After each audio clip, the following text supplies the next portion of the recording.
একটা side effect নাই তাই বলবো না, কিন্তু দেখতে অধিকাংশ ভালো না মন্দ। যদি পিআর এর খারাপ থাকে 1%, ভালো 99%।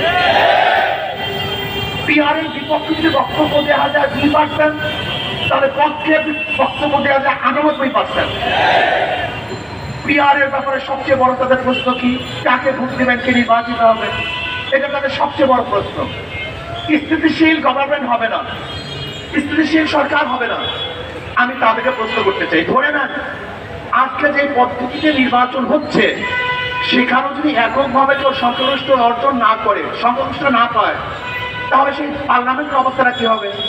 সেটা দুর্বল পার্লামেন্ট। যদি কোয়ালিশন সরকার গঠন করতে হয়, সে পার্লামেন্ট তো দুর্বলই হয়।